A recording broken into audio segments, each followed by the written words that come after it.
1941, a state of war.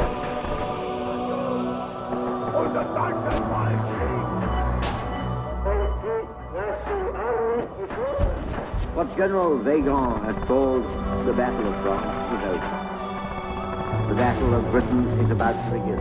We shall fight on the beaches, we shall fight on the landing grounds, we shall fight in the fields and in the streets, we shall fight in the hills. Hey guys and gals, this is Alden for the Mosin Crate. First things first, I can't discuss anything sales related here on YouTube because they will delete the video. That includes answering questions like how much, where do I buy one, how do I buy one. But being adults here, I'm sure you guys can use Google and figure out what my username is on here. And if you don't even want to do that, you can simply go onto rumble.com and you will find the Mosin Crate, same username I have here, no spaces between the Mosin or Crate. You'll find this same video on there where I can and do answer questions like that. Getting right into this video, not a whole lot of pistols to review. These recently got imported out of Israel, and by recently I mean probably back in October of last year. These things move slowly. You can see the lanyard loops on there. That's something the Israelis added for either police or military duty. These are all Hungarian, at least in this first group, Hungarian FEG Hi-Power clones in 9mm. This first group, I'd say these are good surplus condition overall. They've got plenty of cosmetic wear and tear, just to show that they have been used over time by the military and or police in Israel. But they're still in pretty nice shape, fully functional.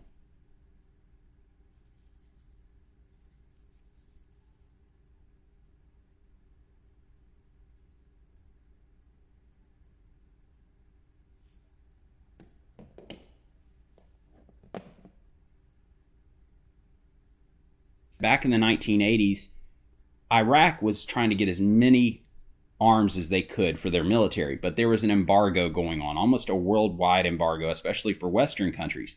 So Iraq went over to Hungary, and they went to FEG, that was part of the USSR, more or less at that time, and they said, we want Hi-Powers, we want FN Hi-Powers.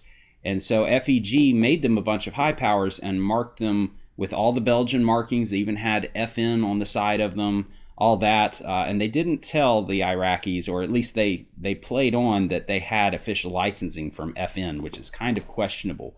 But the Iraqis purchased these FN, or these fake FN Hi-Powers from FEG, and they spent, I think, something like, back then, you could get one of these if you bought direct from FEG for $80. You could get one of these pistols you see in front of you. Iraq ended up paying like $200 a pistol, so more than double what they were for sale for back then, and that's just because they couldn't really get them anywhere else. But it was kind of funny how shady FEG was. They're like, oh yeah, we can get you guys these FN Hi-Powers, so they just made their clones and marked them FN, and that was that.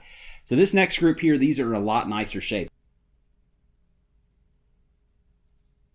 This is the second nicest FEG Hi-Power surplus one that I've seen, at least coming through the Mosin Crate before. I would say this is solid, excellent condition. It's got a little bit of light holster wear here and there. It's definitely been fired a few times, but overall it's in stunning shape. I mean, that's pretty close to how it left the factory. The next two here, these have a little bit more wear to them, but they're still really pretty, especially the grips on this one here. Not sure if that's walnut or not, but and then the next group after that, these have a bit more wear, so not quite as nice as the top row.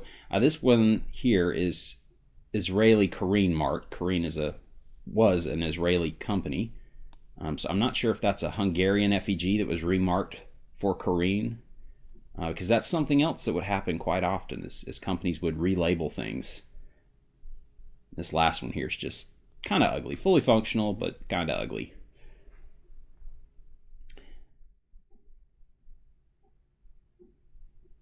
You can see that high polished bluing on there, just to show you it's kind of looks like an oil slick almost, but it's just a fingerprint magnet, very high polished.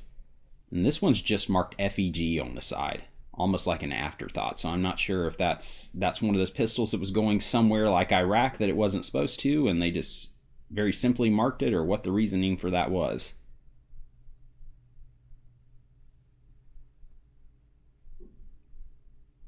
And you've got a dual tone there. Don't see those too often. And if you don't like the grips on there, like these Pachmayr grips, which functionally these are extremely comfortable grips, but cosmetically they're kind of ugly, you can get the original walnut grips or just regular grips in general. They're very inexpensive online. The grips start anywhere from 20 and sky's the limit. So if you don't like the grips on a Hi-Power, very easy to replace. This one, as you can see, has some corrosion there on the frame, but it doesn't affect anything. It's just cosmetic at that point. And then moving on, the top three here are all FN Browning Hi-Powers. They're all Belgian-made Hi-Powers. Import marking on these top three is going to be on the bottom of the heel, which we'll get to here in a second. This next group here, these are all Kine Mark II Israel Hi-Powers. I'm willing to bet that these are Bulgarian-made Arcuses that were just rebranded by Kine, or rather Arcus marked them for the Kine company in Israel. But they are Mark IIs and they are high-power clone. This one here, the magazine does not function well, so just be aware of that one. I'll definitely mark that. And then we have another Israeli Kine, more of a standard high power. And this last one here is a Jericho 941F dual tone, and that one is stellar. Like, it looks amazing. Very tight frame to slide grip. Like, there's no play at all between that slide and frame. That's going to be a tack driver. You can see this one's got some Israeli markings there on the frame. There's the import marking on the bottom of the heel. So just have three of those FN for review, because this is YouTube. These are for review only. And the Kine Mark IIs, these all have an import marking on the bottom of the trigger guard.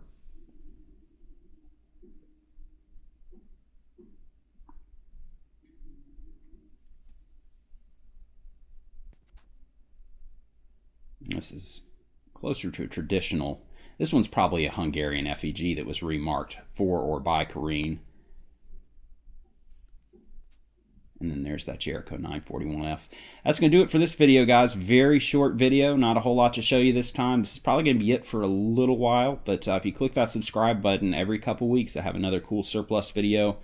And thank you so much for watching.